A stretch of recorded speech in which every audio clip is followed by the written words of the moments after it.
Finally ভারতীয় দল 2026 টি-20 world কাপের সুপার 8 ম্যাচে হার দিয়ে শুরু করলো অভিযান। হ্যাঁ বন্ধুরা, ঠিকই শুনেছেন, সাউথ আফ্রিকার কাছে 76 রানে লজ্জাজনক হার দিয়ে সুপার 8 অভিযান শুরু করলো, যেটা ভারতের কাছে কয়েক বছর হয়ে গেল দেখেনি। যেমন 2023 সালের ওডিআই ওয়ার্ল্ড কাপে একটা ম্যাচও না হেরে ফাইনালে খেলা, সেখানে ফাইনালে হার আহমেদাবাদে অস্ট্রেলিয়ার এগেনস্টে। তারপর 2024 সালের টি-20 ওয়ার্ল্ড কাপে আমরা একটা ম্যাচও না হেরে ফাইনালে সাউথ আফ্রিকাকে হারিয়ে চ্যাম্পিয়ন হয়েছিলাম। 2025 আইসিসি চ্যাম্পিয়ন্স ট্রফিতে একটা ম্যাচও না হেরে নিউজিল্যান্ডকে ফাইনালে হারিয়ে চ্যাম্পিয়ন হয়েছিলাম। কিন্তু 2026 টি-20 ওয়ার্ল্ড কাপে আর সেটা হলো না, সেটার পুনরাবৃত্তি হলো না, কারণ আমরা সুপার 8 হেরে গেলাম সাউথ আফ্রিকার কাছে। শুধু হারিনি, লজ্জাজনক হার, 76 রানের বড় হার। ভাই সহ্য করা যাচ্ছে না রে ভাই, সাউথ আফ্রিকার কাছে এত বড় রানে আমরা হারবো। যে ভারত টি-20 বিশ্বকাপে যে ফর্মে ছিল, সাউথ আফ্রিকার সাথে সিরিজ হলো, নিউজিল্যান্ডের সাথে সিরিজ হলো, সবাইকে হারালাম। ওয়ার্ম আপ ম্যাচে সাউথ আফ্রিকাকে হারালাম, কিন্তু সেই প্লেয়ারগুলাই এত বাজে খেলছে,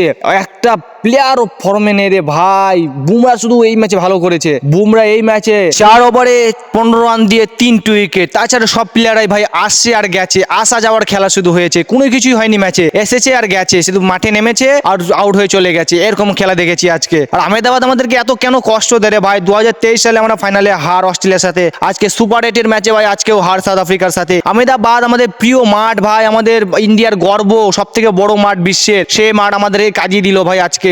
2023 সালেও কাজিয়েছিল। এত কেন কষ্ট দেয় আহমেদাবাদ আমাদেরকে? কমেন্ট করে বলুন। প্রশ্ন উঠবে ভারতীয় ম্যানেজমেন্টের উপর, প্রশ্ন উঠবে গৌতম গম্ভীরের উপর। অভিষেক শর্মা, তিলক বর্মা একের পর এক ম্যাচ খারাপ খেলার পরেও তাদেরকে কি করে এই ম্যাচে চান্স দেয়? সূর্যকুমার যাদব প্রেস ম্যাচ কনফারেন্সে এসে ভাই হেসে খেলে বলে, যারা অভিষেক শর্মাকে নিয়ে টেনশন করছে, আমি তাদেরকে নিয়ে টেনশন করছি, কারণ অভিষেক শর্মাকে নিয়ে টেনশন করবে বিপক্ষ টিম। কিন্তু কি হলো, আজকেও তো সেই খেলতে পারলো না, মাত্র 15 রানে আউট হয়ে গেল। ভাই অভিষেক শর্মা যে ফর্মে নেই না, সেটা ভাই দেখেই বোঝা যায় ওর খেলা। যে বলগুলাতে ভাই স্ট্রাগল করছে ভাই, সে বলগুলো ও ছক্কা পাঠায়, 4 পাঠায়।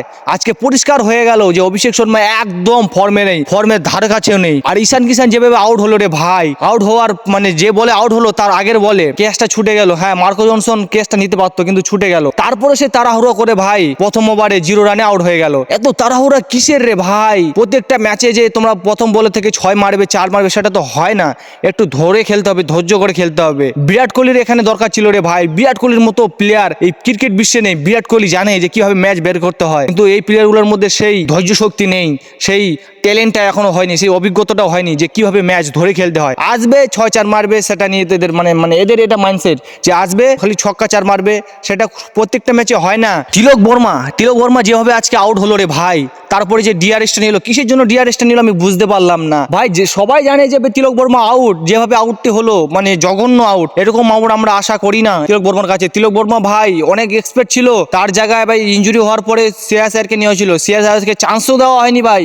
শ্রেয়াস আয়ার ওর থেকে বেটার খেলতো। শ্রেয়াস আয়ার যে প্লেয়ার আছেন রে ভাই, ধরে খেলা প্লেয়ার, তাকে চান্স দেওয়া হয় টি-20 বিশ্বকাপে। শ্রেয়াস আয়ার ভাই যোগ্য প্লেয়ার ছিল, কিন্তু তিলক বর্মাকে এক্সপেক্ট করে, বিশ্বাস করে যে তিলক বর্মা ভালো খেলবে, কিন্তু তিলক বর্মা প্রমাণ দিতে পারছে না। তিলক বর্মা এত বাজে খেলছে রে ভাই। তিলক বর্মাকে লাস্ট কবে দেখেছিলাম এত বাজে খেলা ভাই, মানে মনে পড়ছে না ঠিক। আর একটা প্লেয়ারের কথা না বললেই নয়, রিঙ্কু সিং। রনে বনে জঙ্গলে যেখানেই যাবে রিঙ্কু সিংকে পাবে। রিঙ্কু সিং ভাই সারা মাঠ জুড়ে কি এফোর্টটাই না দেয় রে ভাই, সারা মাঠ জুড়ে ভাই, যেখানে বল সেখানে রিঙ্কু, যেখানে বল সেখানে রিঙ্কু। পৃথিবীর 3 ভাগ জল 1 ভাই রিঙ্কু, যেখানেই বল যাচ্ছে সেখানে রিঙ্কুকে দেখতে পাচ্ছি ভাই। আজকের ম্যাচে ভালো করতে পারিনি, আজকের ম্যাচেও 0 করে আউট, কিন্তু ভাই ফিল্ডিং সেই লেভেলের, কারণ ফিল্ডিং যা করেছে না রে ভাই, ওয়ার্ল্ড ক্লাস, কি এফোর্ট দিয়েছে। কিন্তু ভাই রিঙ্কু সিং মানে ওর ব্যাট চলছে না, সেটা একটু চিন্তায় রাখবে টিম ম্যানেজমেন্টকে, কারণ রিঙ্কু সিং আগের ম্যাচও ভালো করতে পারেন, মানে এই বিশ্বকাপে এখনো পর্যন্ত ভালো কিছু করতে পারেনি রিঙ্কু সিং, সেটা ম্যানেজমেন্টকে টেনশনে রাখবে। বরুণ চক্রবর্তী ভাই আজকের ম্যাচ খুব খারাপ খেলেছে, খুব বাজে গেছে ম্যাচ। 4 ওভার বল করে 47 রান দিয়ে একটি মাত্র উইকেট, সেটা বড় উইকেট নিয়েছে ডেভিড মিলারের, কিন্তু ভাই তো মার খেয়েছে না বরুণ চক্রবর্তী যেদিনকা চলবে না, সেদিনকা ভারতের অবস্থা খুব খারাপ হবে। দেখতেই পাচ্ছেন আজকের ম্যাচে ভাই বরুণ চক্রবর্তী চলেনি বলে ভারতের অবস্থা খুব খারাপ হয়ে গেছে। দেখতেই পাচ্ছেন আজকের ম্যাচে সাউথ আফ্রিকার বিরুদ্ধে ভারত কিভাবে ভাই স্ট্রাগল করেছে। বরুণ চক্রবর্তীর উপর কতটা নির্ভরশীল ভারতীয় টিম, সেটা আজকে দেখে ম্যাচেই বোঝা গেল। আর বরুণ চক্রবর্তী লাস্ট কবে এতগুলো রান খেয়েছিল ঠিক মনে পড়ছে না, মনে থাকলে কমেন্ট করে জানাও। বরুণ চক্রবর্তী এত বাজে খেলবে রে ভাই কেউ আশা করেনি। আর বরুণ চক্রবর্তীর ওপর অনেকটাই নির্ভরশীল ভারতীয় টিম, কারণ বরুণ চক্রবর্তী আজকের ম্যাচে খারাপ খেলেছে বলে ভাই, বরুণ চক্রবর্তী এত খারাপ খেলেছে বলে ভাই মানে ভারত ভালো কিছু করতে পারেনি। আরেকটি প্লেয়ার ওয়াশিংটন সুন্দর, আজকের ম্যাচে ওকে কিসের জন্য চান্স দেওয়া হলো কিছু বুঝতে পারলাম না। না ওকে 4 ওভার বল করানো হলো, না ঠিক জায়গায় ওকে ব্যাটিং করানো হলো। মাত্র 2 ওভার বল করে থাকে আর বল করানো হয়নি, কারণ ও আকসার প্যাটেলের জায়গায় যে এসছে, আকসার প্যাটেলের জায়গায় যে এসছে ও 4 ওভার বল তো করবে ভাই, কিন্তু 2 ওভার বল করে থাকে তো বলই দেওয়া হয়নি। আর যেই পজিশনে ওয়াশিংটন সুন্দরকে ব্যাটিং করতে পাঠিয়েছিল সেটা ওর মানে আইডিয়াল মানে পজিশন না, সেখানেও ভালো কিছু করতে পারেনি। যেভাবে আউট হলো না রে ভাই, মানে তাড়াহুড়ো করে আউট হলো। সেখানে একটা পার্টনারশিপ বিল্ডিং করার মানে দরকার ছিল, সেটা না করে সে তাড়াহুড়ো করে মারতে গিয়ে আউট।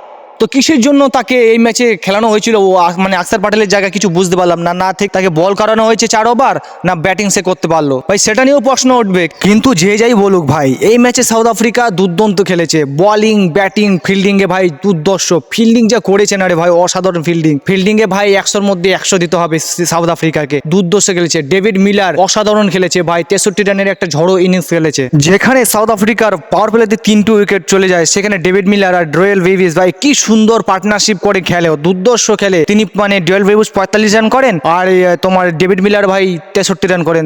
এই দুটো প্লেয়ারই ভাই মানে সাউথ আফ্রিকাকে ম্যাচে ফেরায়। আর ক্রিস্টিয়ান স্টাফ কি খেলে রে ভাই, দুর্দর্শ ব্যাটিং করলে 44 রানের একটা ঝড়ো ইনিংস খেলে সাউথ আফ্রিকাকে 100 মানে 87 রানের একটা বড় জায়গায় স্কোরিংয়ে নিয়ে যায়। ভারত সুপার 8-এর দ্বিতীয় ম্যাচটি খেলার আগের ভাই বহুত সমস্যা থাকবে, ভারতের অনেক টেনশনের জায়গা আছে। ঈশান কিষান ভালো খেলতে পারেনি আজকের ম্যাচে ভাই, অভিষেক শর্মা ভাই ফর্ম ভালো চলছে না, তিলক বর্মা ভালো ফর্ম চলছে না, অনেক সমস্যার জায়গায় আছে ভাই।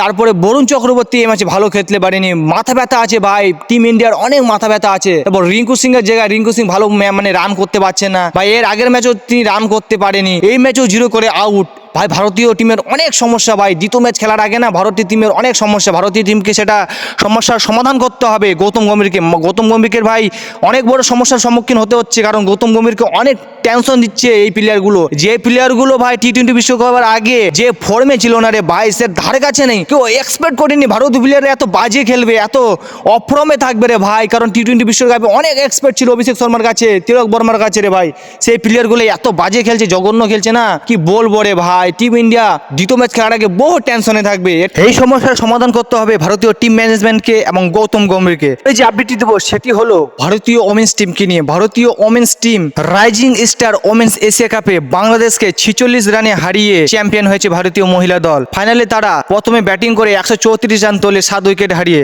বাংলাদেশ চেস করতে এসে 88 রানে অল আউট হয়ে যায় 19 ওভার 1 বলে। ভারত 46 রানের বড় জয় তুলে নেন এবং ফাইনালে তারা চ্যাম্পিয়ন হয় বাংলাদেশকে হারিয়ে।